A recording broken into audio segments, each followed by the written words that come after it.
going on? Happy Easter, everybody. Good to see everybody. I am Tom. This is Kaijutopia. And we have so much to talk about. Oh my Godzilla, what a time. Oh, jeez. Oh, here, we'll take away the chat for a second. It'll come back. It'll come back in a moment. But, jeez, there is so much to go over. But first, I just want to check in. How's everyone feeling? You doing okay? I mean, how many of you have already seen Godzilla Kong: The New Empire like a million times? Last I checked, it's made over $194 million worldwide. Opening weekend, just... we did it.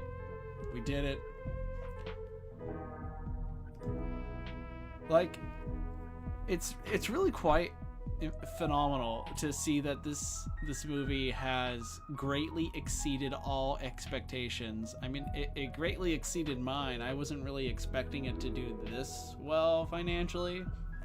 I thought, critically speaking, I knew it was going to perform poorly with, you know, film critics and such who would totally try and compare it to things that just it should not be compared to, that make very little sense. But like, I figured, you know, most moviegoers are going to have a ton of fun. It's going to be exciting. So, you know, that's what I thought. You know, that's all I was really expecting. Oh yeah, maybe it'll do okay. I'm expecting it to do better than Godzilla King of the Monsters, but maybe not as well as Godzilla vs. Kong. Who knows? And yet here, boom, it's like the talk of the town. And, you know, it's just getting started, so that's pretty fun. Ooh. Yeah, I'm seeing a lot of similar comments here. It's actually good. I loved it. I mean, are we all surprised to like this movie? I know not everyone does, and it's perfectly fine not to like the movie, right? But for those of you who like went in with low expectations, or maybe you just were like not expecting a whole lot, just, you know, monster spectacle here, monster spectacle there. Were you just shocked to leave the theater just grinning ear to ear like I was? Like, I was just I was super pumped at the end. Like, I cannot wait to see this again. I'm gonna go see it again this Wednesday with my best friend. I think we're gonna go see it for the what's it called? The 4DX. We're gonna see it on the 4DX, so it's gonna be like an actual ride. So every time the monsters fight, our seats are gonna shake and stuff. So yeah, that's gonna be intense. But yeah, just feel free anytime to sound off. Let me know what you enjoy. Like, what did you like? What did you dislike about this movie? You know, let's get our first, second, third, fourth, fifth impressions out of the way. I did a review, and of course, true to form, it was long. I hope, if you've seen it, I hope it was good.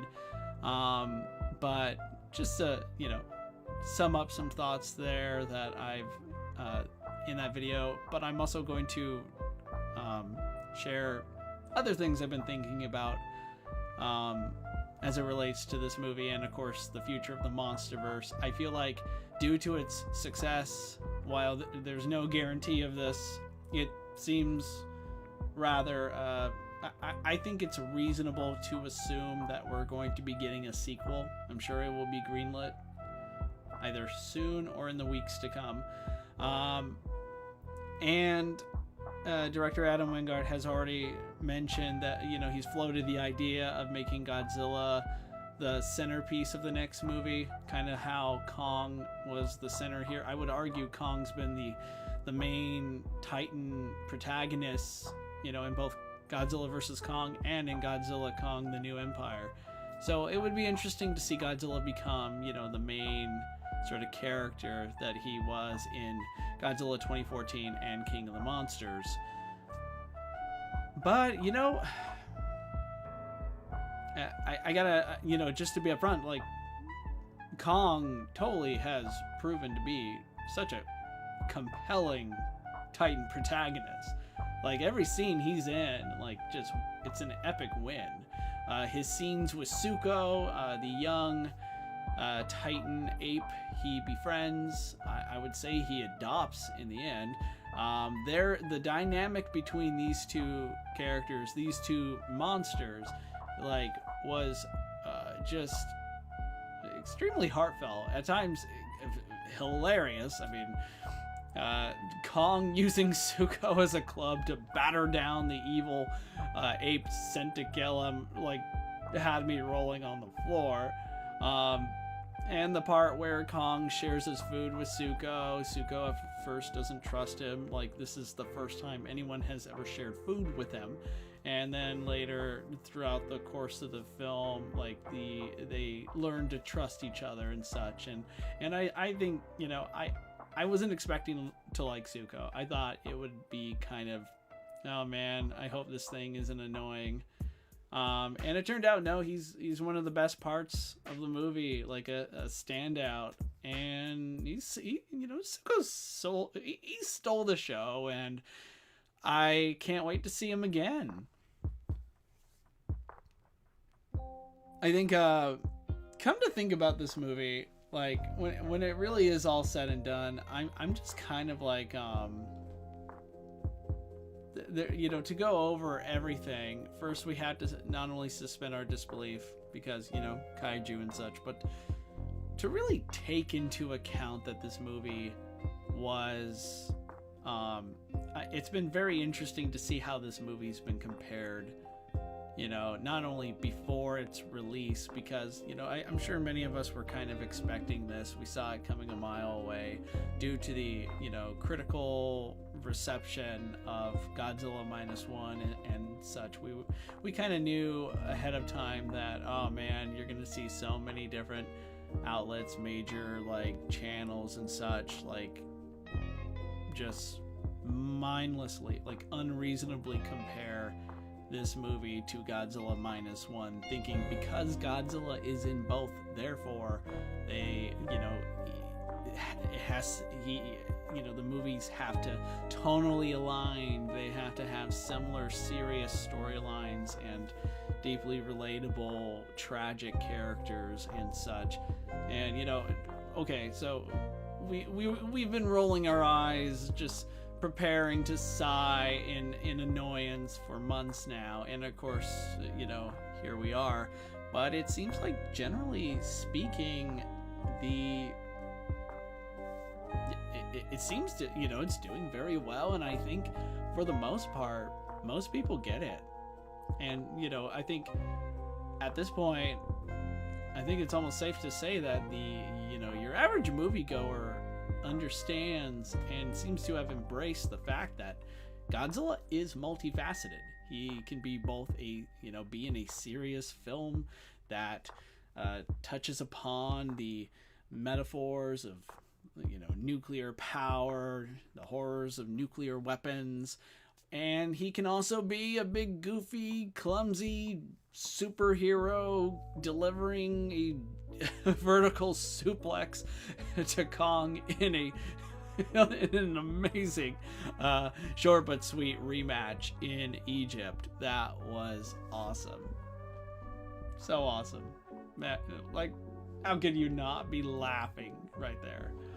But yeah, I digress. Like, I think now people are finally getting the idea, like, hey, you know what makes Godzilla great? The part of the reason why he's been around for nearly 70 years is because he can adapt to literally any storyline that you need him to be. Whatever you need him to be, he will become. And, you know, that's the bottom line, because Mothra said so. Speaking of which, Mothra returns, and oh god, it was great seeing her again. At times it kind of, you know, I admit it kind of didn't make sense, you know, for them to shoehorn Mothra into this, you know, Hollow Earth, ancient, mysterious Iwi civilization. Like, but what can I say? Like, I'm open to learning more. Let's see where they go with this. But anyway, I'm just happy to see my queen back. Godzilla was clearly like very happy to see her again. I mean, she and Gia are literally the reason why Godzilla and Kong put aside their differences, and turn their respectful gaze towards bringing the fight to Scar King and his army. And Mothra, I gotta say, in my big review video, I made mention that it was kind of unfortunate, to hear that Mothra seems to have been a last minute addition. Like originally they were going for a different Titan named Phosphora or something along those lines, but Adam Wingard has since clarified that no, Mothra has always been the agenda. She was there in the first drafts of the script. We just didn't know if we had the rights to be able to use her and such. So Phosphora was like a backup. So that was good to know that she wasn't just someone didn't just like wait till post production and thought it might be better to use Mothra. Just saying. But hey, here we are. Hey Gray Shot, what's up?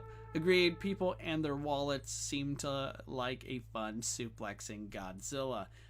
Agreed. Speaking of wallets, $194 million worldwide. Cue the money. We did it. Yes. Woo. Oh, right. We'll keep the celebration going, but here's the chat coming back. Yeah, I'm just gonna leave the chat up. If more people arrive and want to chime in, cool. If not, that's cool too. But more money. Here we go. 194 million worldwide. Opening weekend, exceeding all expectations. It's kind of like this. How sports teams, whenever their team wins a championship, you can't help but think like, yeah, we won the Super Bowl. We did it. I mean, our team did it, but it feels like we were down there and now it's our victory too. Only that doesn't really apply to this, right? It's like, yeah, we made 194 million, right? Right? No, we didn't. But it's still great. What's up, Logan? How you doing, buddy? You want to come say hi?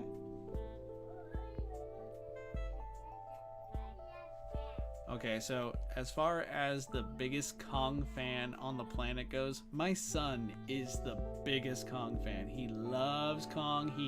He loves dinosaurs. I can't wait for you to see it, buddy. Sorry, bud. Come on. Take Daddy along. Yeah, I can't wait for him to see it. He's pretty much the main reason why I watched Godzilla vs. Kong, probably more than Adam Wingard has, and he directed it, so I'm just saying. But yeah, he's gonna watch Godzilla Kong the New Empire for as soon as it hits Max, we're gonna be watching it all the time. So begins the marathon, and I'm gonna have to mentally prepare myself, just like, oh, it's gonna be a doozy. It's gonna be fun. Yeah, so apparently the X is silent. So for a while now I've been calling it Godzilla X Kong the New Empire, but I guess the X is silent, so Godzilla Kong the New Empire it is. Or just the New Empire. I mean, in time we're all gonna just give it our own unique names to it or whatever. Who knows? Grayshot says, I totally agree with the sports team comparison. Now to see how it holds week over week. Also, in relation to Mothra, I am curious about what Phosphora's powers would have been. So yeah, we'll see if this movie has legs.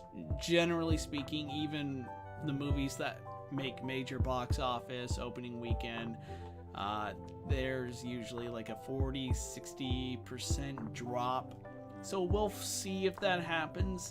I kind of feel like even though there will be a decline, I think this movie has what it takes to remain a draw for the next few weeks at the very least. I in the previous stream I estimated, speculated is more like it, that this movie was going to make maybe around 500 million worldwide, and that was like my best case scenario. Now I would say it might be able to get to 600 million, but you know, that's still 100 million extra. That's kind of a lot, so we'll see. I mean, we're all just going to be doing our parts anyway, right? And as for in relation to Mothra, about Phosphorus' powers, what could they have been? Your guess is as good as mine, my friend. I do not know. I kind of would have been wondering like what her connection would have been with Godzilla. Obviously, Godzilla and Mothra's connection, you know, is history. We get it. It's been established. But I'd be curious, you know, okay. So, one of my issues with this movie, and I know for a fact it's really not, it's not something that the filmmakers care an awful lot about. I don't think the studio executives care an awful lot about. And most people, you know, spending money, the thing that studios care about, you know, the most is, you know, I don't think they even care about it. And for me, it's just an issue. I care so much about the mythology, the lore, what is continuity, what is established canon. I know I can't help myself. It's just who I am. And to see this movie begin to once again, like, kind of like, I would say retcon what has already been established is kind of strange, and I really do wish that they need to just solidify what is their mythology, what is their framework, get everything in order. You know, obviously keep world building, expand something new. When Hollow Earth was finally revealed in Godzilla vs. Kong, it didn't necessarily change anything, right? It didn't actually, retcon. Okay, it changed everything. I spoke out of turn. What I mean is it didn't retcon what has already been established. It actually gave us something new, hence world building exposition. But, you know what? I think, and how I'm bringing this back to the question relating to Phosphora and such, it would not have surprised me one bit if they would have decided, yeah, Godzilla and Phosphora, they've known each other for millions of years, longer than Godzilla and Mothra. It's possible Phosphora could have been seen as being like the mother of Mothras. I'm bringing up that line specifically because I have been listening to the Godzilla Kong: The New Empire audiobook. It's available on Audible. This is not some message from my sponsors or anything. I'm just telling you, hey, there's no physical copy available for it yet. That comes out like mid-April. But you know, I started giving it a listen earlier today, and you know, I've made major progress, about more than halfway through it. And Mothra is mentioned, and they kind of speculate whether or not Mothra, every time she has come back to life after dying, you know, they wonder, is this really her children, or is this the original Mothra? Does she just live again? Or they speculate that there could be like a Mothra Prime or a mother of Mothras in the Hollow Earth that is responsible for, you know, laying eggs here and there on the planet that become Mothra. And I'm bringing this up because that could very well be what Phosphora might have been. That could be what they were planning. She may have ended up being the mother of Mothras. So there's that. It's speculation. We might never know. It's kind of not important anymore. It's kind of cool to think about the Mothra we do end up seeing. She could just be mother of Mothra, the main Mothra of the Monsterverse. All the other Mothras came from her. And she probably shares all their memories because, I don't know, the plot calls for it.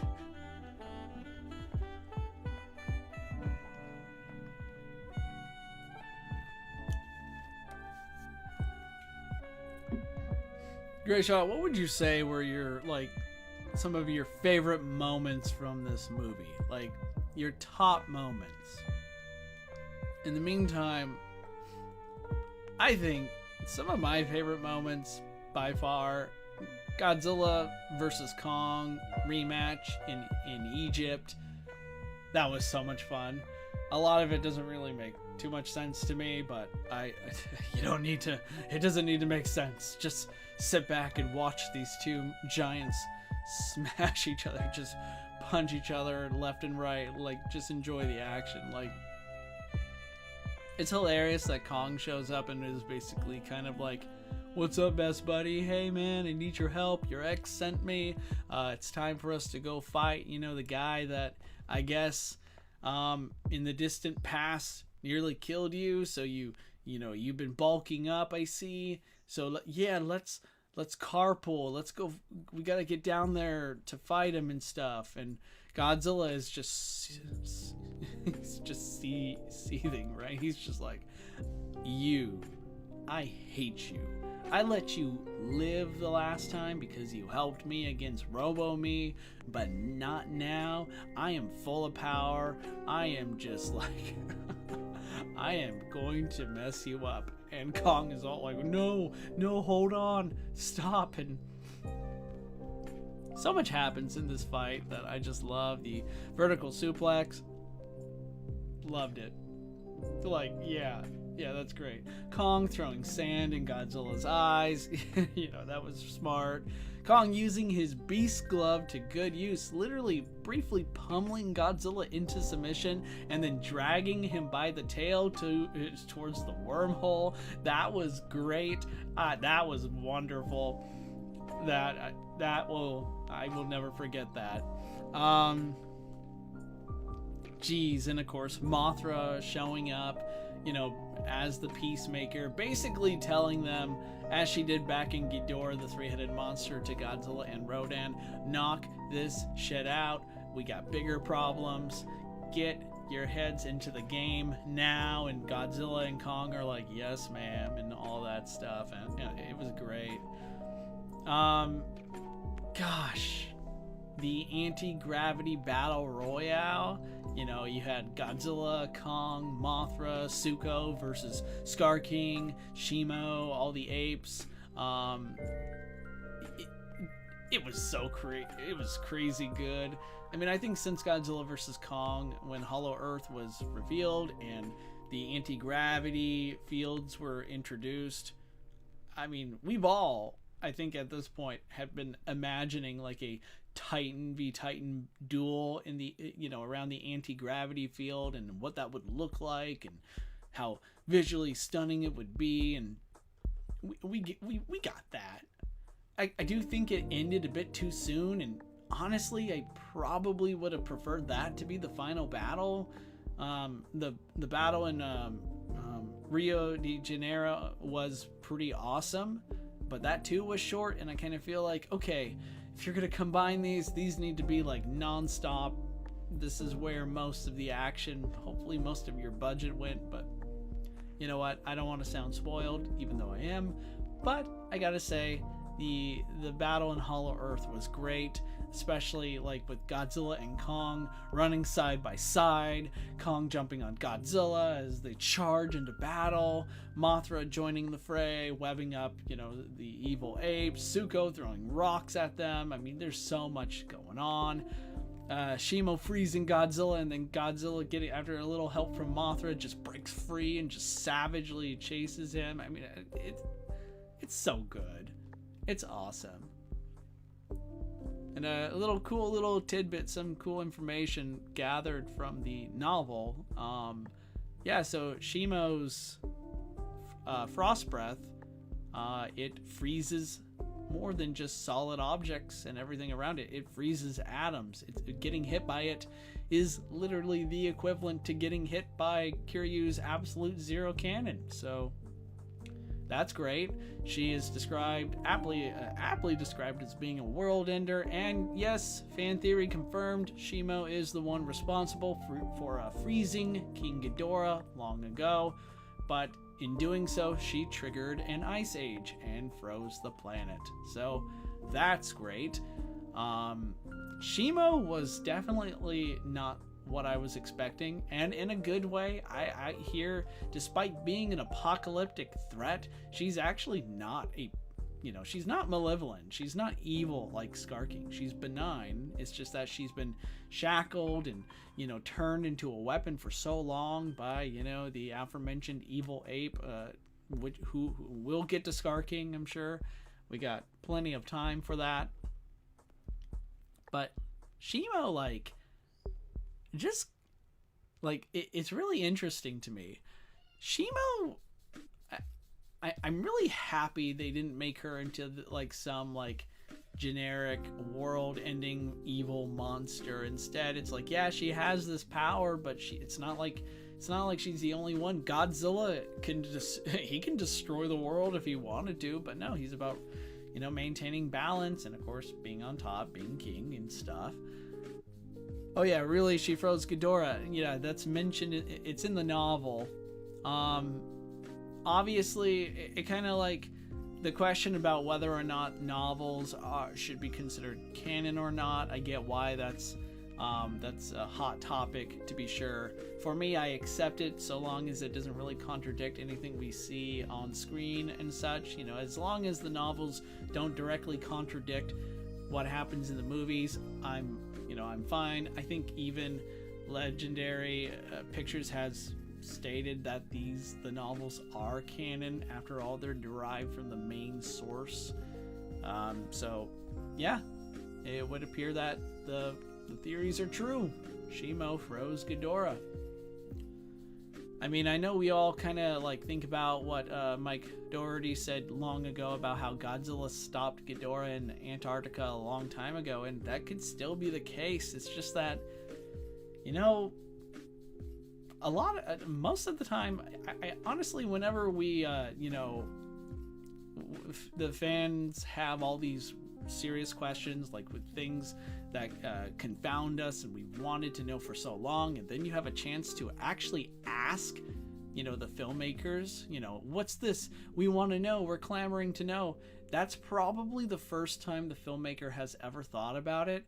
And I could be mistaken. Obviously, Mike Doherty is well known for being really attuned to his works and world building and such.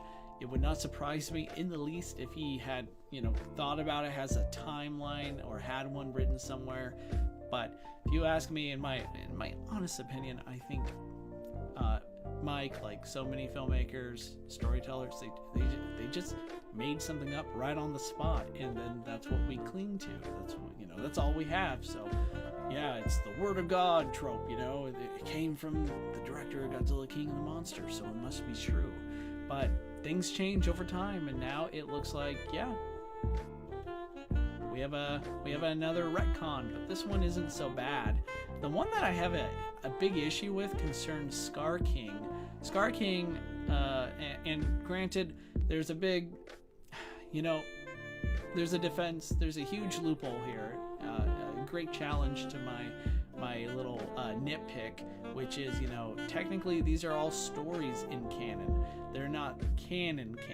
What do I mean by that? Well, in this movie, Dr. Eileen Andrews, after going down a hollow earth, finding the Iwi missing civilization, entering their pyramids, discovers ancient cave paintings that tell the story of Scar King. These are still technically stories within a story. It's not actual history yet. So there's so much, they will always have room to just hand wave something aside. We can retcon anything we want because, well, yeah, but that's what the stories, that's what the legends, the mythologies, the rumors, but they're not really true. But in this, it was basically Scar King long ago waged a war against Godzilla. He led an army of apes, and they nearly killed Godzilla until Godzilla ate a star, and then, imprisoned them in where we eventually end up seeing them begin in this movie. Yeah, check out when you get a chance. Great shot. Thanks for visiting. If you get a chance to watch, listen to the audiobook, just let me know what you think. It's pretty awesome. It's a good way to just, like, if you really like this movie, but you're kind of like, I need a bit more, I know maybe I'm asking for a lot, but it would be nice to have more of the character, human interaction, development. The novel does a pretty good job at that. It really fills in a lot of the blanks, similarly to what Godzilla vs. Kong did, as it relates to, say, Ren Serizawa, a character I wanted more from, and unfortunately the movie didn't deliver, but the novel did. It was good. I enjoyed it.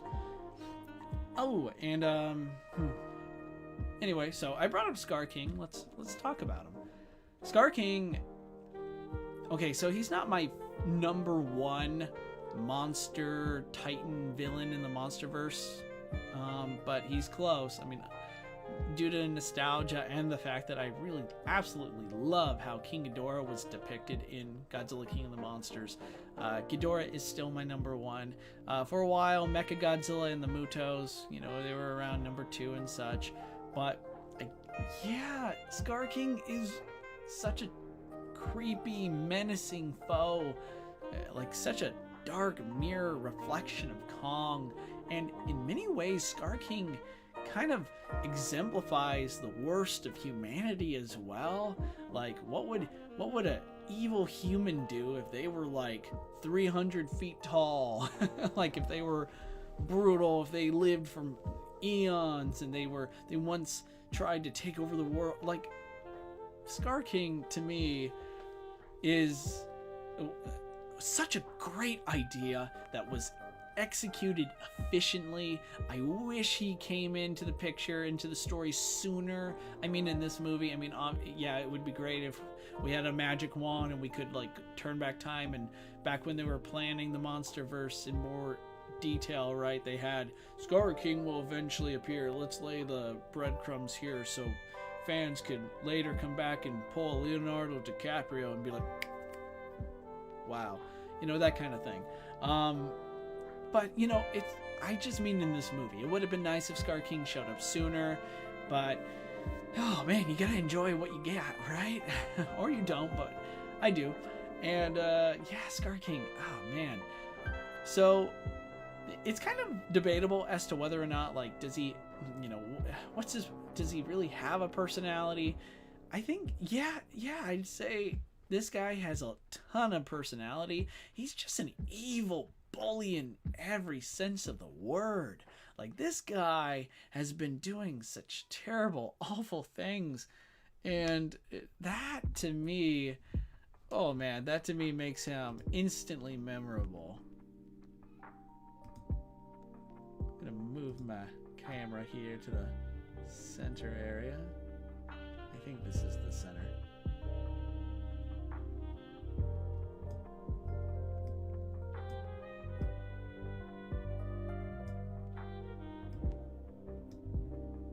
Yeah, don't mind me, chat. Don't mind me. I mean, if you're just coming in just to listen, to have a good time, great. Happy to have you. It just kind of felt like, okay, so, if more people arrive and want to chime in, cool. Until then.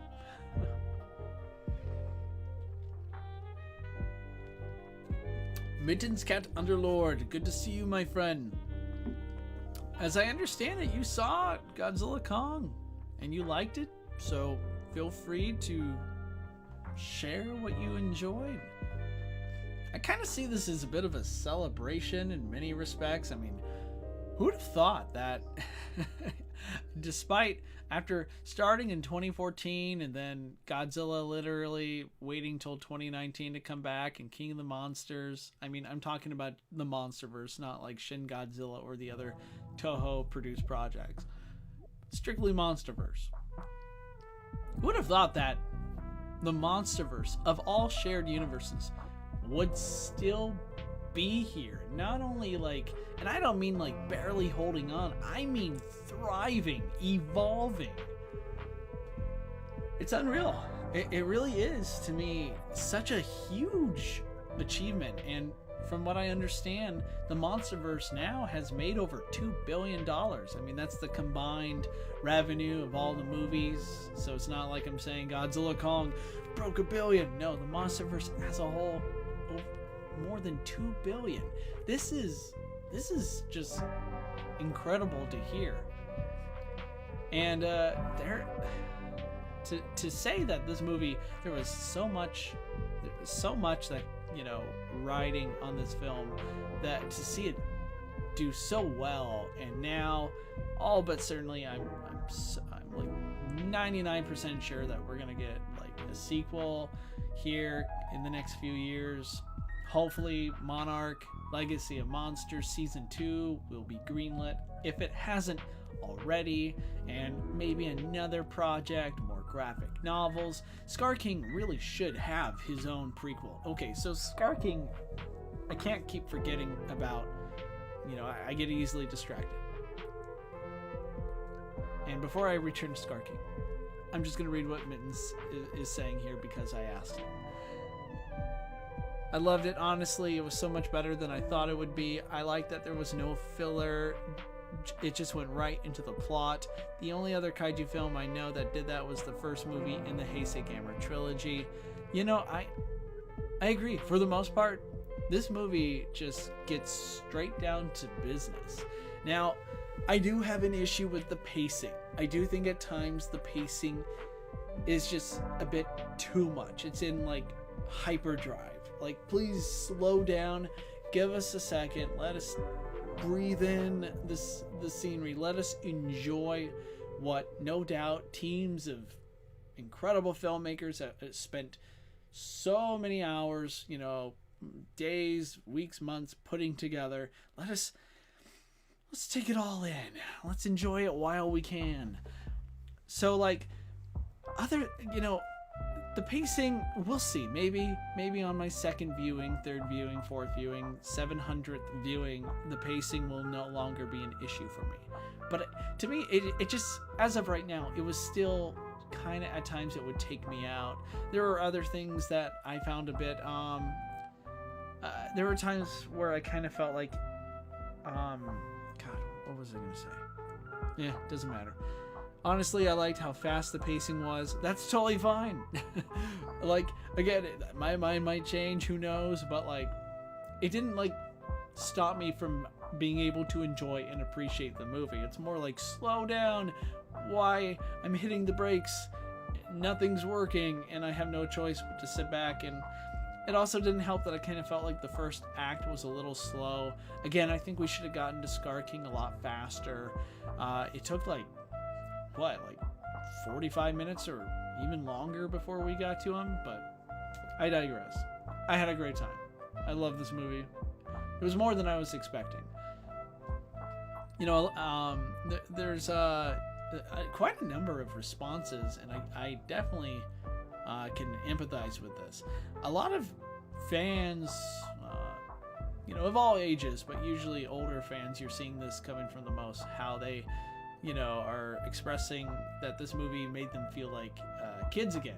They felt like they were watching Godzilla again for the first time. You know, the surreal experience of being able to see these larger than life characters just shake the literal screen. It was, I couldn't agree more with that.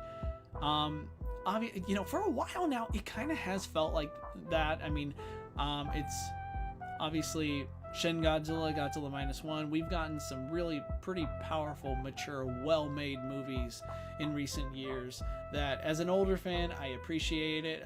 I appreciate the fact that we have more serious films that we can turn to and study and enjoy on a fundamentally different level than what Godzilla Kong brought us.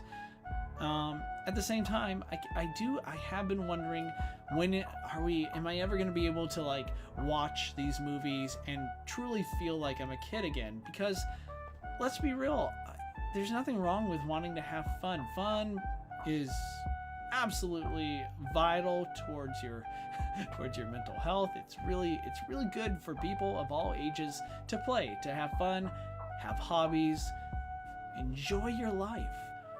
And for us kaiju fans, it would be nice to be able to relive those moments when we were younger, where you see Godzilla come out of the ocean for the first time. You see him you literally shake in excitement from his awesome roar. I mean, to just have this awe-inspiring feeling, that is something good to strive towards. And now I kind of feel like I've come a bit full circle now. As an adult, I not only felt that way watching this movie, I also kind of have a newfound appreciation for what not only this, what this movie is. It literally, this movie, like its predecessor, knew what it was, and it just was all in.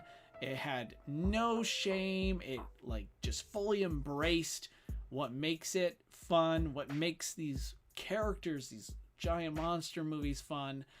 But to be able to see all that and enjoy it just the same, it's really something that I feel like,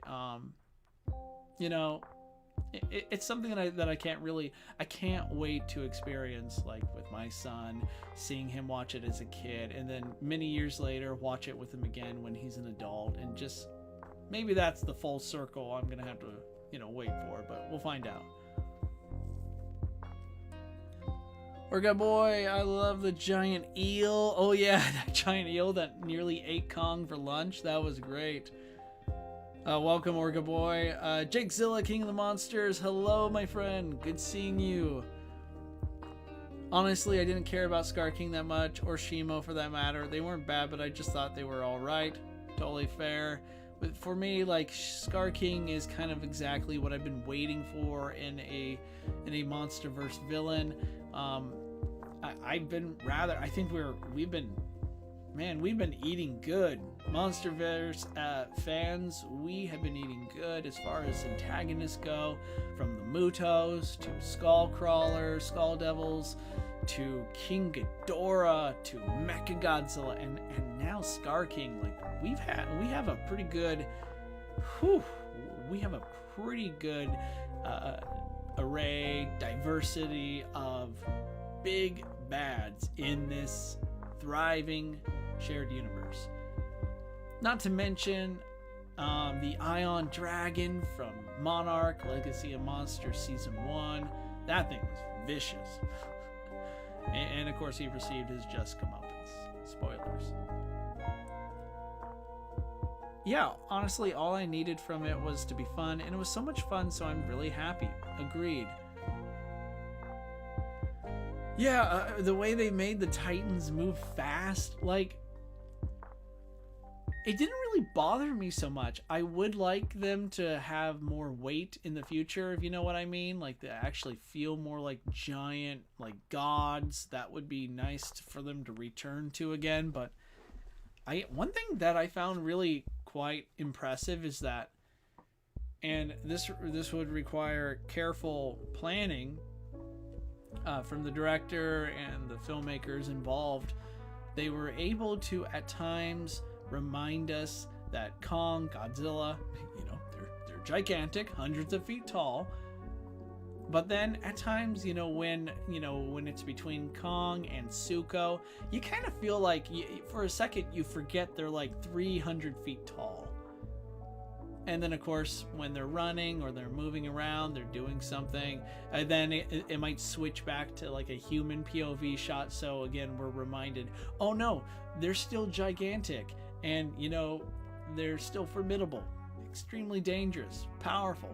But then at the same time, you just saw you just saw Kong give his food to Zuko. You just saw them bond, form a connection. You just saw Kong show empathy in a way that we're able to relate to.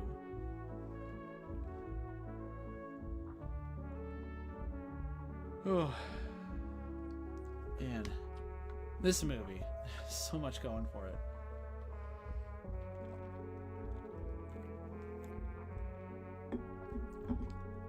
Yeah, let's not forget, every time in previous films, when we see Godzilla and he breaks into a sprint, it's serious. before, like, even for Kong, at least in their first movie together, Godzilla never really broke into a sprint when he saw Kong, but whenever he saw King Ghidorah or Mechagodzilla, Godzilla just gets so super pissed off and just runs as fast as he can. In this, he hightails it when he sees Scylla in Paris. Oh, was it Paris? No, not in Paris. My mistake. In Rome. When he sees Scylla in Rome, Godzilla just gets super pissed off, breaks into a sprint, and within seconds just absolutely dominates.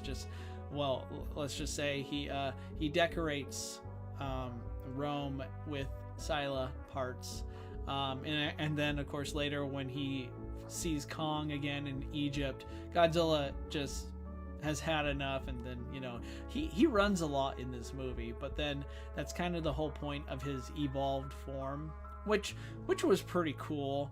I kind of, at times, the novel does a better job at this, but in the movie it seems kind of strange and almost unnecessary to have this new powerful super form. I don't really see it do much that makes me think that, is this something Godzilla couldn't have done previously? I mean, obviously the plot calls for it, so whatever, but like, I mean, it looks cool, so that's that's the point. But it doesn't, in the novel, it makes it clear that Godzilla knows, Scar King is returning. He's raising an army. This guy long ago nearly killed Godzilla, and Godzilla knows that Scar King has Shimo on his side.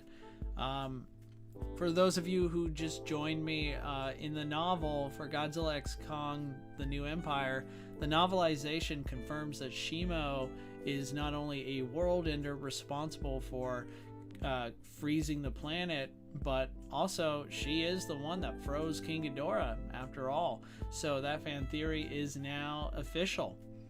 So, and Godzilla has indeed, he's quite wary of fighting Shimo and Scar King and their army, so he had to bulk up considerably. But in the movie it's kind of like, did he really need to? Not fully convinced, but it is what it is. It's pretty awesome.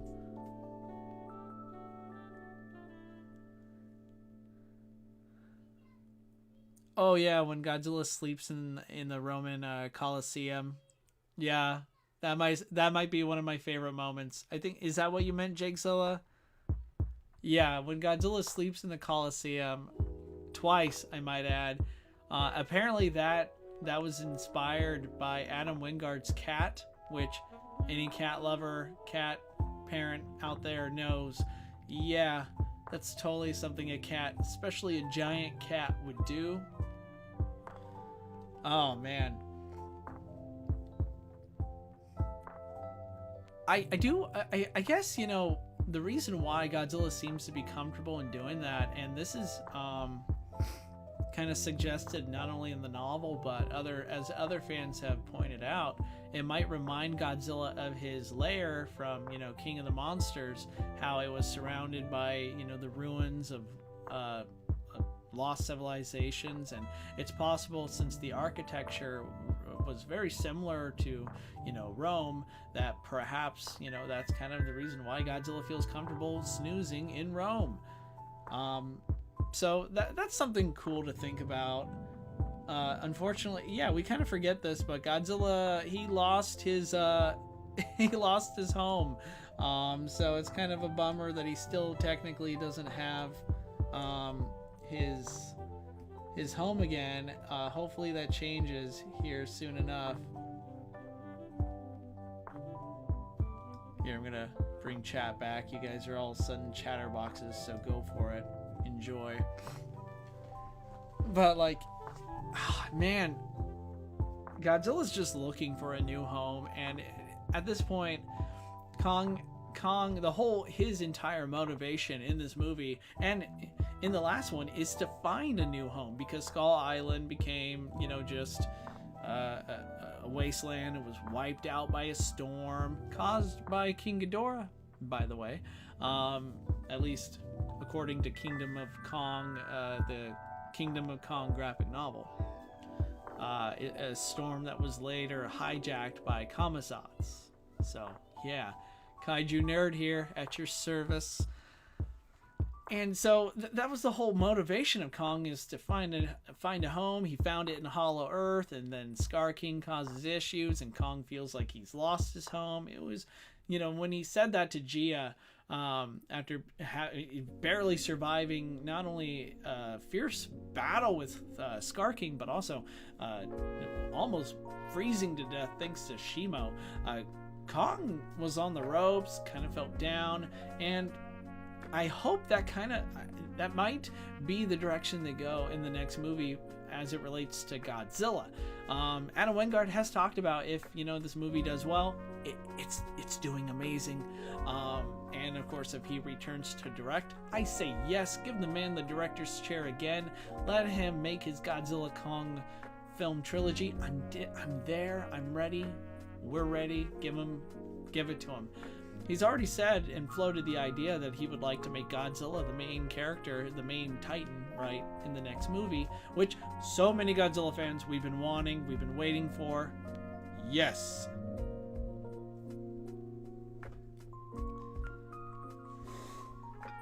Excuse me. Maybe they'll explore that in the next movie. Godzilla trying to find his new home as well, trying to find a place where he, belongs. But I think the big thing they need to do for Godzilla, and maybe Mothra, Kong, and everyone will help him see this, but I can't help but think that Godzilla is kind of flirting with becoming a villain himself. The dude straight up murders Tiamat in this movie, and I kind of felt like it was just, did you really have to kill her? And it's left kind of like ambiguous in a way. I get why killing Scylla, she had it coming, but Tiamat, I know they have a history and all, but dude, you're just going around godding a bunch of Titans, your fellow Titans, and absorbing their energy and such, and taking their power into themselves. According to the novel, Godzilla not only took Tiamat's energy, her power and lair, he also absorbed her DNA. Like, literally, just what is going on with you, Big G? G-Man, you are like out of control, and I do think there's a chance that unless something dire happens, unless like Mothra intervention steps in and she's all like, listen, you probably need to stop seeing everyone as being your subjects and or your enemies, and start having friends, or you're gonna end up like King Ghidorah. You're gonna like, what was that classic line from The Dark Knight? Harvey Dent, please. What was it? You either die a hero or live long enough to see yourself become the villain. And that kind of might be the case. I could totally see that happening. Making Godzilla the villain or anti-hero in the next story, in the next movie, would be an interesting twist. But hey, we'll see.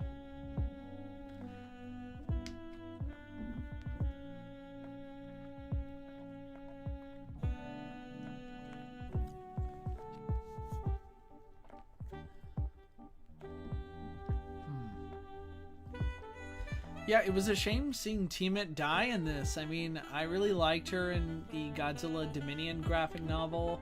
There, Godzilla and Tiamat are like near equals. Tiamat has a huge advantage underwater, but when Godzilla managed to take her on land, that's where he, dry land, not to the surface, but somewhere where he could at least gain the upper hand. That's where he put her in her place, and then she escaped, swam somewhere to the Arctic, found a massive energy source, compliments of solar flares and such. It's so weird that solar energy is, most of this gold mine of power is somewhere underneath, inside of a glacier. It's like, really?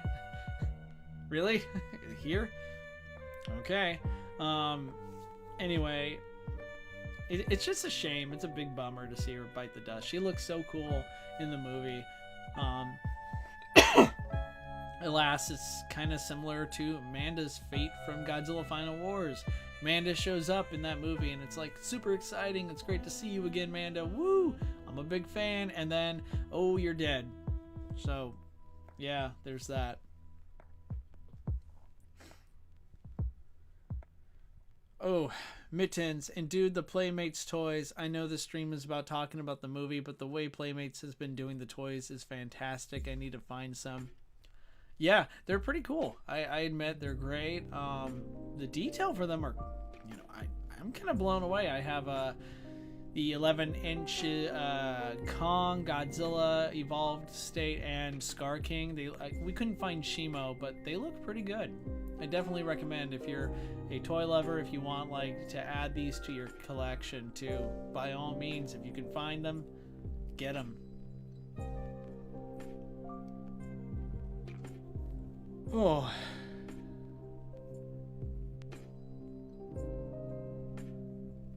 What else? I mean, we already covered quite a lot.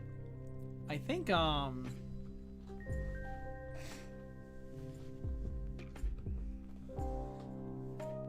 kind of want to, I guess... Let me try and quickly brainstorm. I don't really want to go into too much about the things that I didn't like. I mean, there was a few other things that weren't cool. I mean, I mentioned in my review I wasn't overly fond of Junkie XL's score. It honestly took me out of the movie a couple times. It just didn't feel like it just didn't feel right. Not that I'm bashing the guy. I love his work from previous movies and such, like some of the DCEU movies with from Batman v Superman, Dawn of Justice and such. But yeah, I didn't really care for it. I kind of hope in the next movie, if there's a chance to bring Bear McCreary back, please do so. It would be nice to get some of the classic Godzilla theme music back. But, we'll see. Oh yeah, the Haya has released their own Shimo. It looks fantastic. Absolutely, yeah, it absolutely does, Jake Zilla. Definitely gonna want to get my hands on that.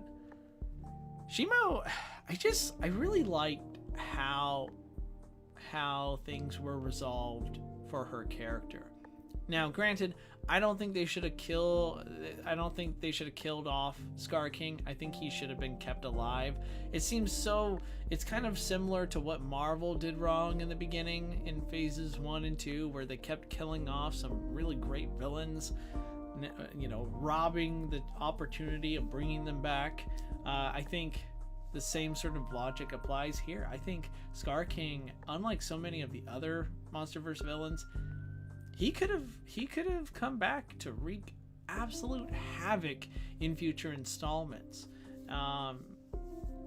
Alas, he's no more, and it's nice to have seen Shimo actually get revenge on him after an unfathomable amount of years of being held prisoner by him, being forced to pretty much do his evil misdeeds and such. And to see Shimo become, bonding with Kong and Zuko, kind of becoming his protector in his own right. Kong is truly king in the end. He becomes King Kong. He's now not only king of Hollow Earth, as far as we can tell. He has Shimo at his side. He's training Zuko to be like his, kind of like his son / apprentice. You got a whole new family of apes, great apes, who are there, who Kong himself could feed, train, help them become better versions of themselves. Just like that, Kong is arguably either Godzilla's equal in terms of not just overall power. Understand, when it comes to power, I'm not just talking about can Kong beat Godzilla in a fight one-on-one. It's possible. He kind of has already. I mean, not without weapons and such, or getting lucky, but there's more to power than just, how tough are you, how strong is your atomic breath and such. There's more to it than that. Kong has an army now, and his kingdom is growing, and yeah, so we'll see how that plays into future films as well. I would love to see that explored more. I hope, even though if Godzilla becomes the central character, I still want to see where things go from here as it relates to Kong and Zuko. I'm just so surprised to like Zuko so much. I'm kind of excited to see him again and see him grow up and kind of become more like Kong in a way, but still have his own unique personality. In the novel, and you kind of can discern this. I feel like I've been saying that a lot all evening. In the novel, in the movie it's kind of ambiguous, but it doesn't take much detective work to see that Scar King is Zuko's father, his biological dad. In fact, if you watch closely, Scar King has pretty much all the female apes to himself.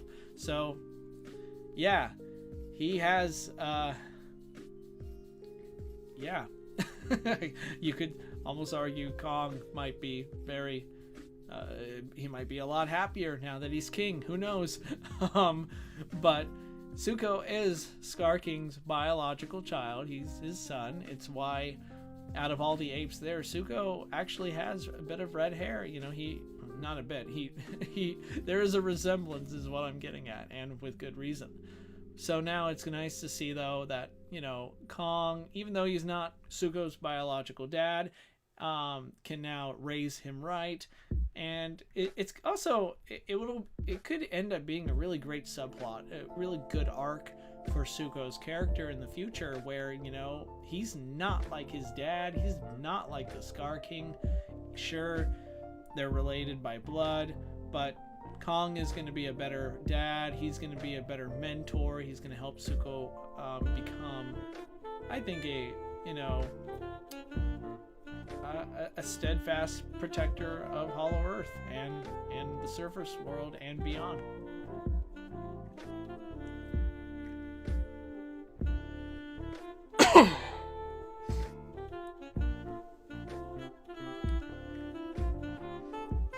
Gonna try and catch up with chat here. I'm happy, Mittens, that you like the soundtrack. I genuinely mean that too. I mean, even though it didn't do anything for me, as a fan of Junkie XL's work, it's great that you liked it, and I hope others do too. Who knows, maybe when I see it again it won't bother me as much. We'll find out. Whenever Trapper played a song, I was bobbing my head. Now, that's a little different. I don't mean like I wasn't a fan of the original score, but yeah, whenever Trapper, whatever, he has really good taste in music.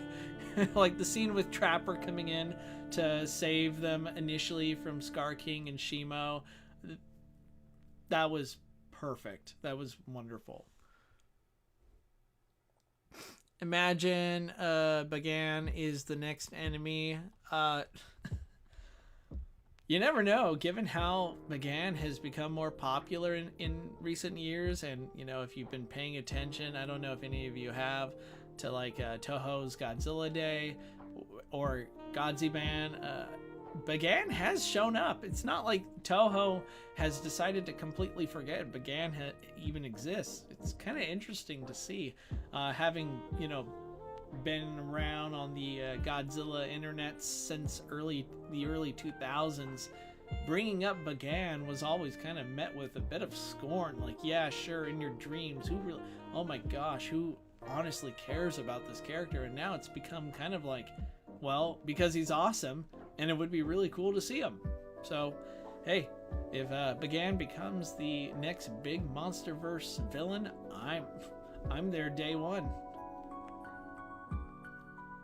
I want to see Shimo again. Yeah, absolutely. Kaiju King Godzilla, welcome, by the way. Thanks for being here.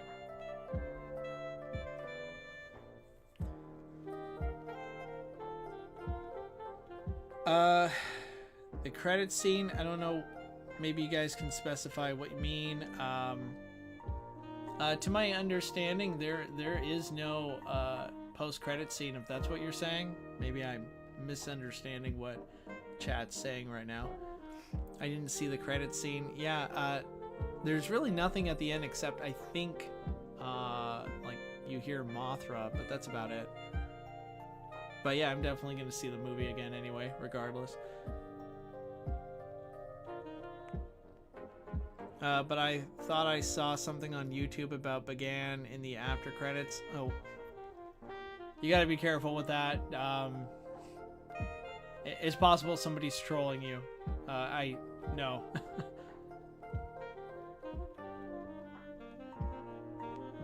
By the way, your son is so adorable. Thank you. Appreciate that. He is, but he's also a monster. He is... Honestly, he's scarier than any Titan.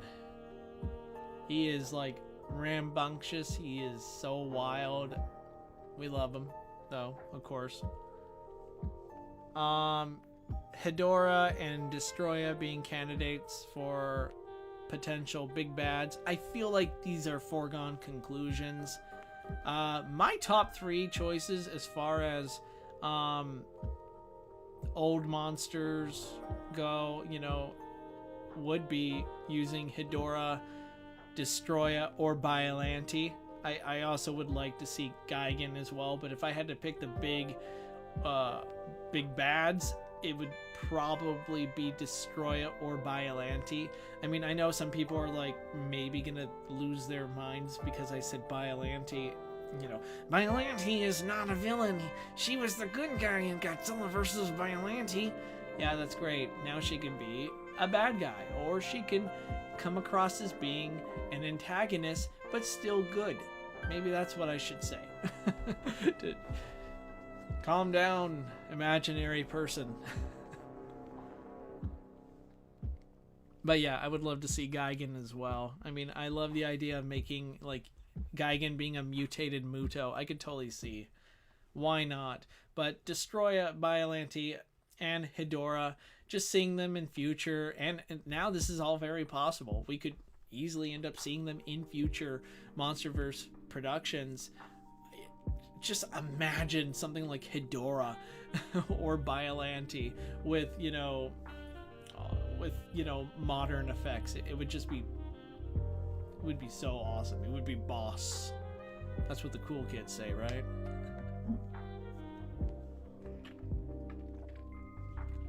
Destroya too early. That might be. I kind of thought King Ghidorah was a bit early, but it worked out. So, and you know what? There's always the chance that maybe the final villain will end up being a brand new monster. There's that. Space Godzilla would go hard in the Monsterverse. Mittens, I love the way you think. I mean, before this movie, the idea of pitching Space Godzilla to general audiences seemed kind of laughable and futile. Now I think this movie was absolutely crazy. It was a wild ride, and everybody literally left their suspension of disbelief at the box office, at the front door, went in, had an amazingly fun time. And to find out that in the next movie, Godzilla might be fighting a freaking Space Godzilla. Yeah. Yeah, I can totally see that. Why not?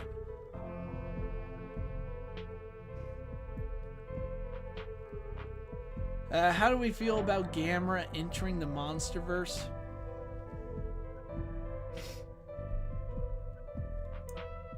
You know, I'm not opposed to it. Gamera is one of my favorites, and he could really use a really nice big revival right about now. Unfortunately, it doesn't look like we're getting a second season for Gamera Rebirth, even though I thought it was pretty good. So I have no idea what they're planning to do with Gamera, so might as well, you know, bring him into the fold. It would be interesting to see him kind of like serve a similar role as Shazam, Captain Marvel does in DC Comics as it relates to Superman. What do I mean by this? A good example would be from one of my favorite shows, Justice League Unlimited, Captain Marvel show, aka Shazam. Copyright issues. So he's kind of like I could see Gamera kind of playing a similar role here. If Godzilla does begin to go down that villainous path, you could have someone like Gamera, who in many respects has embodied the protector guardian role that Monsterverse Godzilla has, filled. And I could see Gamera kind of stepping in to fill in that void, that protector role, in a way to hold something like Godzilla accountable, maybe bringing him back to it. But I'll leave it to all of you. Everyone else can write the story, pitch Gamera in the Monsterverse.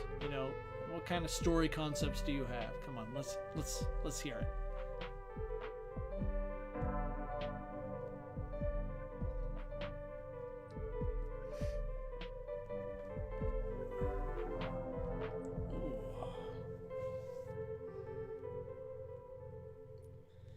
I hope Rodan comes back. You and me both. I mean, Mothra's returned, so maybe that's a good sign that we're going to see Rodan again.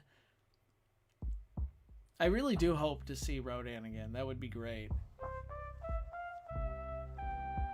But who knows? We'll find out. I mean, the problem, I guess, as it related to Mothra, whether or not she was going to show up in this movie, came down to, at least according to Adam Wingard, a matter of rights. And and when they finally were able to confirm they have the rights to Mothra, then she was officially inserted into the movie. But with Rodan, I don't see why they couldn't get the rights, or they don't already. I haven't looked into this, mind you, so it's potential. It could very well be the case that Legendary just might not have the rights to Rodan anymore. Getting the rights to these characters is extremely expensive. It might be why we've gone down different paths since. I mean, to my understanding, they don't need the rights to Kong, right? Which is a minefield in itself to get into, but and of course they were able to get the rights to Mechagodzilla, but for like Mothra, Rodan, and such, it could be really the main reason why we could see them moving towards trying to create their own characters. It's kind of like what I like about the Monsterverse is that we've seen a nice kind of a nice balance between old and new kaiju. The Mutos were great. I love the Skull Crawlers too. The comics have done a pretty good job at expanding this as well. That's where Tiamat came from, and of course we finally got to see her, albeit very briefly, in Godzilla Kong New Empire. Then there's like the Muto Prime, Kamazotz, Behemoth. We've seen him. He showed up in King of the Monsters. He's kind of become a bit of a fan favorite. So yeah, the Monsterverse has quite a number of really cool, exciting new kaiju. And it's also still great to see some of the classics return as well. I mean, eventually, if this movie financially does even better worldwide, it's already, again, $190 million opening weekend. Cue the money. Where's my money? Make it rain. Oh, wait, sorry. Make it rain, yes! Woo! There we go.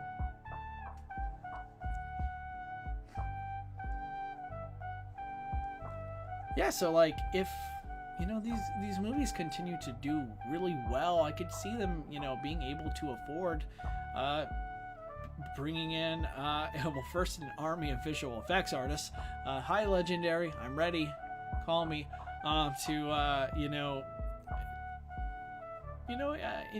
include more monsters for us to finally get our dream epic finale. I'm talking about like a destroy all monsters kind of movie, kaiju battle royale. Let's do it. Let's go.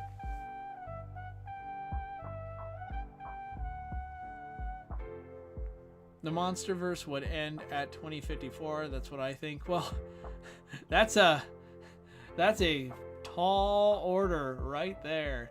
I'm not gonna like say definitively that's never gonna happen, but I'm pretty sure we're not gonna see the Monsterverse, at least in its current I guess incarnation, still around and kicking by 2054. Obviously, if one day if it's 2054, Jigzilla and the Monsterverse is still going, if it's still going strong, you have every right to tell me how right you were. Yeah, feel free to brag, but it's a miracle, honestly, that we're still here over 10 years later.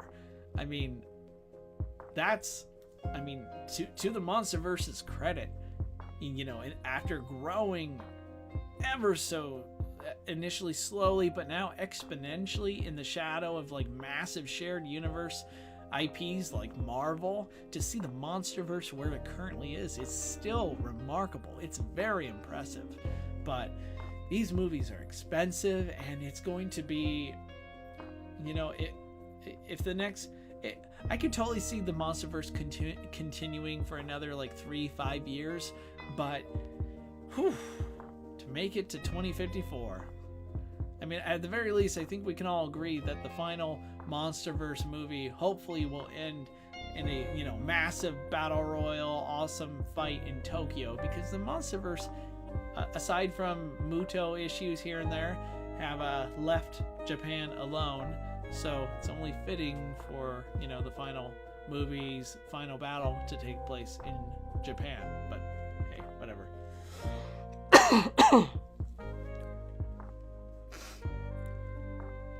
If they hire you, please put Shin in the Monsterverse. No promises. I mean, obviously, if they hire me, we're gonna have. I'm gonna make my cat Godzilla's next villain. I mean, you guys have seen my movie, right? Godzilla versus Cathra.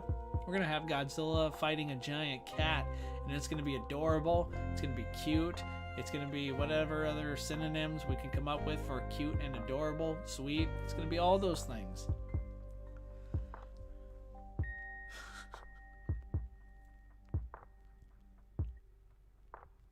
I mean, Star Wars and the MCU are dead, so the Monsterverse can rise. Well, I don't think the MCU is dead. Quite the opposite. It definitely has taken a hit, but I think with Deadpool and Wolverine coming out, and the Marvel heads are in full. Let's turn this boat around. Let's get everything back going. I think Marvel's going to make a comeback here soon enough. They're not gone. They definitely have made some massive errors here and there, but I speaking as an MCU fan, I'm confident they're going to come back, and they're going to be what everyone talks about again here soon enough. Just you wait for it.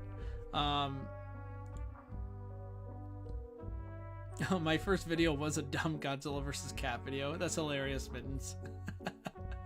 See, great minds think alike is all I can say.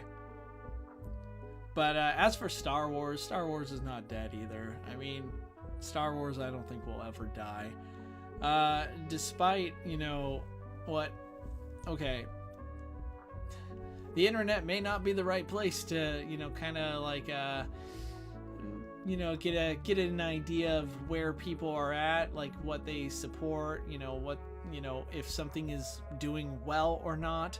The internet is just full of haters who are, generally speaking, in the minority anyway. I mean, they're just a loud, vocal minority, but still, it's what the algorithms are all geared towards. I mean, maybe, I don't know, April 1st is tomorrow. Maybe I should get on it and just like test this out and make so many anti-whatever YouTube videos like, this sucks, this is terrible, Marvel sucks, Disney sucks, Godzilla sucks. Maybe it'll make me popular and I'll have like 50,000 subscribers by the end of the week. Should I just test this theory for shits and giggles? No, that's not who I am. But no, I Star Wars isn't dead. Just no. It's highly they definitely have taken a hit, as I mentioned before, and they will, again, they're just gonna have to be more careful. I think the problem is that Disney just didn't really do it wanted its Star Wars trilogy, and it just didn't plan things accordingly. And that's my simple, like, very short explanation. I'm not going to get into that.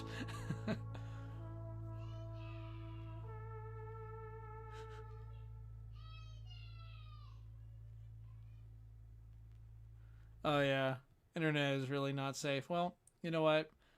All I can do when it comes to kind of bring this back to the, the subject matter as it relates to Godzilla and such, the Godzilla online community, for the most part, I think is made up of good people trying to do the right thing. And it's kind of rough because we're all united by our mutual interests, which happen to involve a giant radioactive dinosaur. That's cool and all, but that doesn't necessarily mean we're all going to agree on everything, of course. And you still have a number of issues. I think the fact that we still have cases where, I don't know, you could say insert whatever Godzilla movie here sucks, or I didn't really like this Godzilla movie all that much, and you have like just a bunch of clowns, really, just online trolls, just bemoan how they're not true Godzilla fans or some nonsense. And it's like, gosh, I saw this back in the early 2000s where most of you weren't even alive, and I can tell you with complete confidence and experience, this doesn't change anyone's mind. This doesn't do what you want it to do, which is why it's just usually best to ignore people who are just toxic and complete jerks. But it's also important to stand up to them. It's important to pretty much, all I can advise you to do is to just pick your battles and think about, okay, time is finite. Your time is important. You should really decide what you want to do with it. And if arguing with people online is what you want to do, cool, just know why you're doing it. And kind of understand, be honest with yourself. What's your takeaway? What are you hoping to gain by this?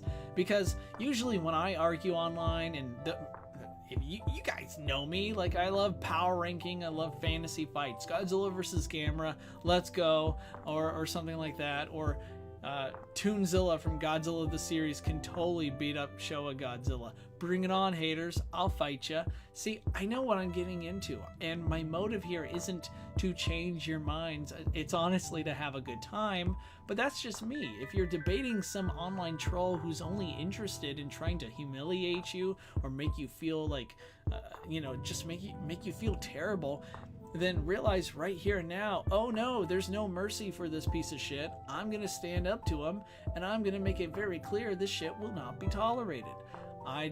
But how far does that go? What's your motive?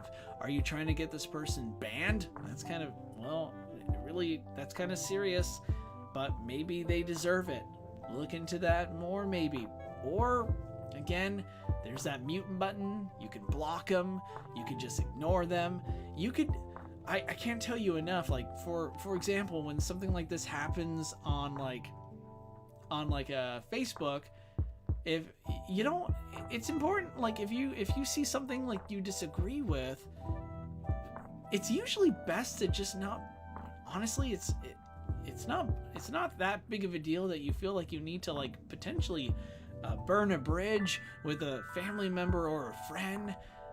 If you really are, like, if someone did indeed respond, say something to you that you're thinking a lot about, you feel free to start your own thread, or whatever they're called.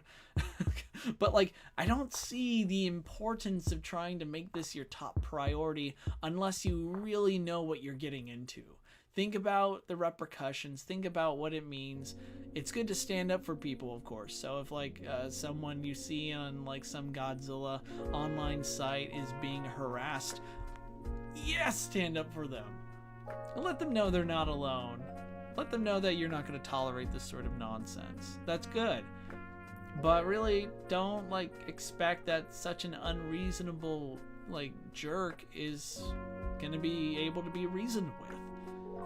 Like, know what you're getting into. Know thy enemy. Know your opponent. And also figure out what you would consider to be important. Like, what's your motivation is really all I'm trying to get into.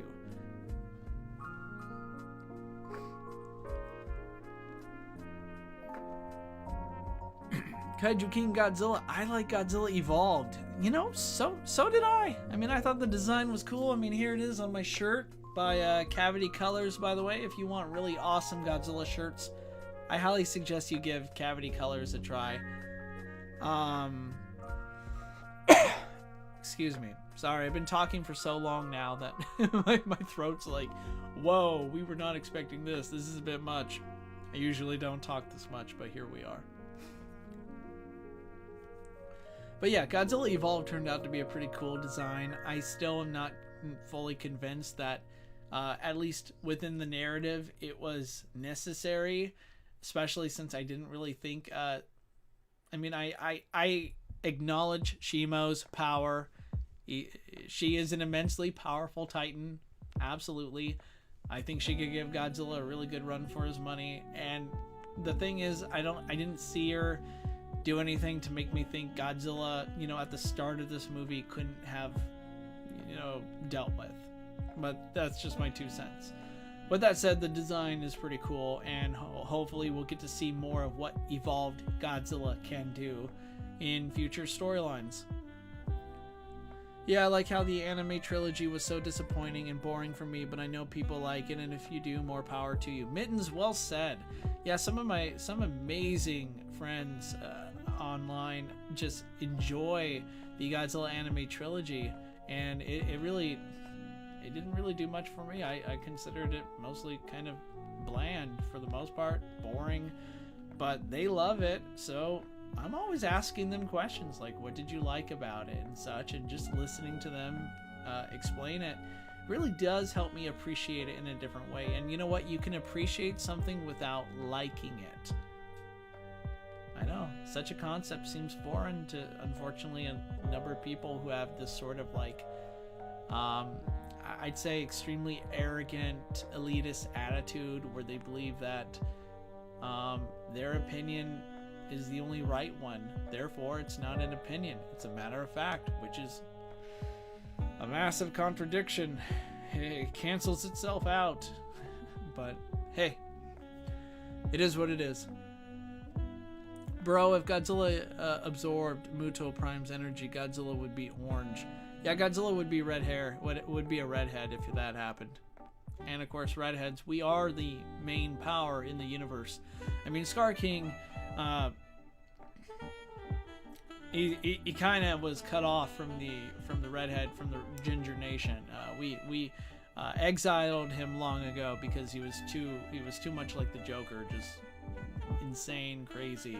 But yeah, if Godzilla wants to be a redhead, I fully welcome it, hands down.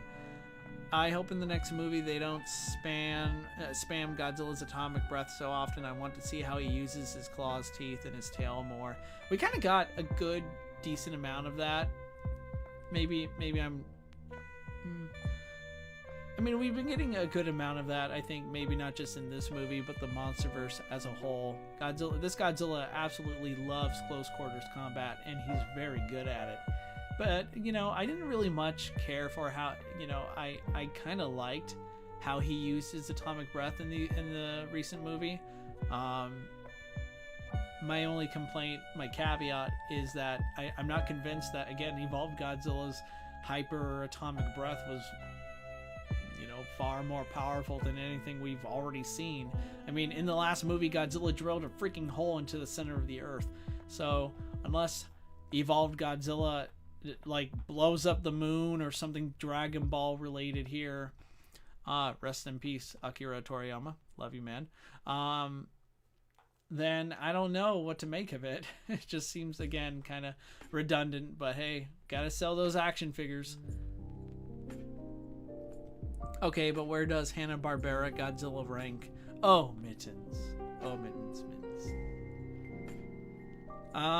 You know, Hanna-Barbera Godzilla is an immensely strong Godzilla. One of the strongest Godzillas around. In my Godzilla power ranking video, I spent some time debunking what I considered to be rather terrible arguments in his favor, but I did acknowledge that he's a pretty powerful Godzilla in his own right. Extremely intelligent, such a crafty fighter, and yeah, he's pretty dang strong. I think there's even, I haven't been able to confirm this, but I think there is an episode where he successfully manages to hold apart tectonic plates, which then would make him physically about as maybe the second strongest Godzilla behind only Marvel Godzilla. Although now we have a different alternate version of Monsterverse Godzilla beating up Superman, so yeah, we'll see. Can I be honest with you guys? The man in the suit is not real. The actor is real, but the analog horror is not real. Oh, I haven't watched the analog horror stuff yet.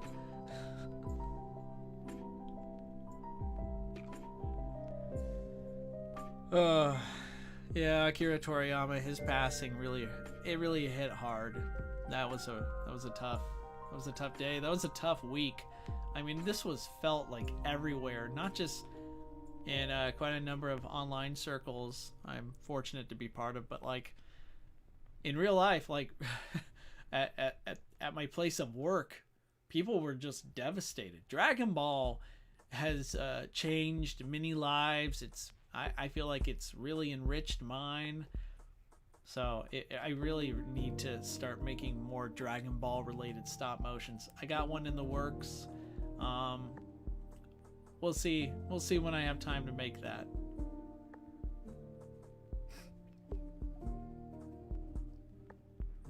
Scar King shit his pants in front of Godzilla.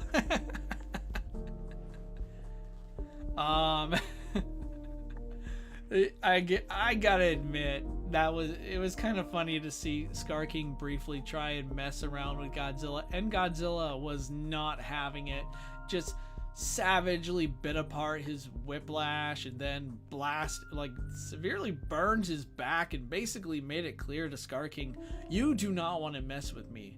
I am like power incarnate. I am ready.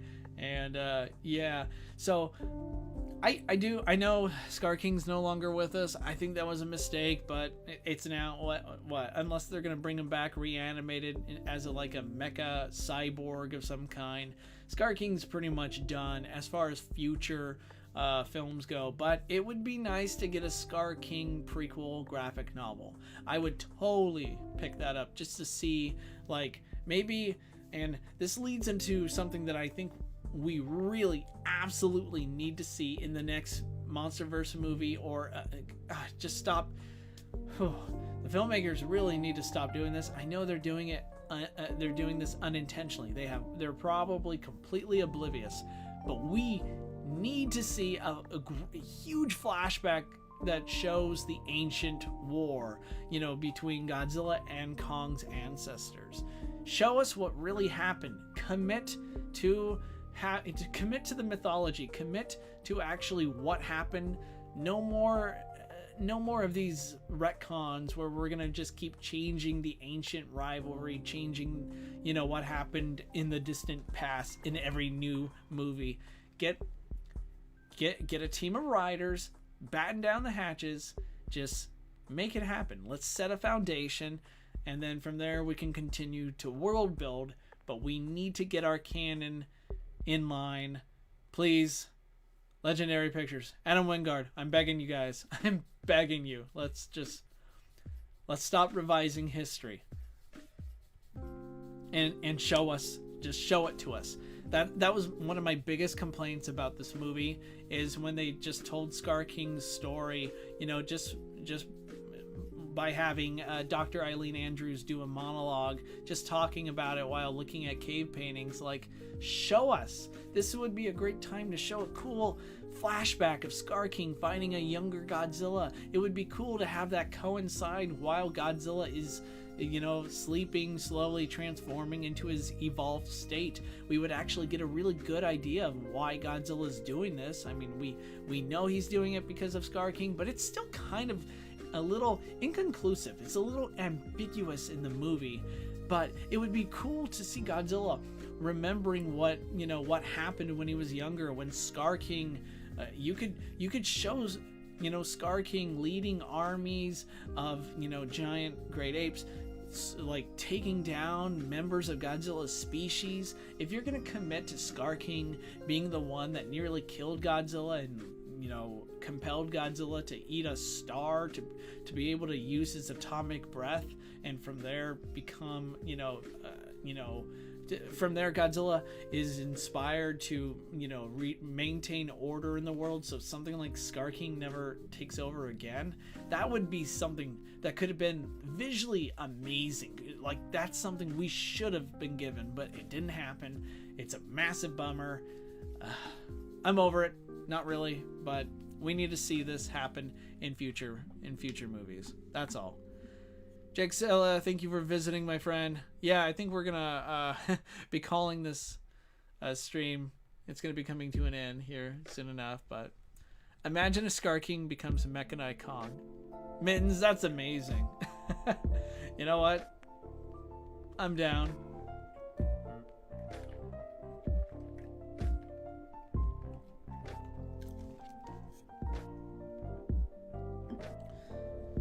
Oh, all right, everybody. Yeah, hour and a half. That's a pretty good stream. We've been doing pretty good. As far as anything else, stay tuned. I got some other ideas, other videos coming your way. I still, I have more ideas, more things I want to talk about as it relates to Godzilla, Kong, the New Empire, and the Monsterverse as a whole. Again, I am an unabashedly massive Titan-size Monsterverse simp, so I will always be here to back one of my favorite series. Currently working on a Meltdown Godzilla Destroya stop motion. It's from the Super 7 Ultimate Waves 3 line. That should be finished here soon. I'm going to start working on this sort of like think of it as a stop motion tribute to one of my favorite scenes from Godzilla King of the Monsters, just featuring like Master Chief, Batman, Charizard, and such. It's going to be, you're not going to want to miss this, but it's going to take time, of course, because stop motion takes forever. So that's what I have going currently. And then after that, I'm going to be really starting to think about whether or not I want to move forward with Titan Force. That came out like over a month ago. It was well received. I'm happy you guys liked it. So I'm going to see if I want to like make that my priority project for the summer before getting to Godzilla vs. Gamera, which is going to be unlike anything you've ever seen. That one is going to be I can't wait to share everything as time, when the time is right. I can get into that more, but I got more. I'm happy to see Kaijutopia is thriving thanks to great people like you. It will continue to hopefully become, I hope to deliver more exciting content for you all in the future. So thank you so much. I appreciate you all. Stay safe.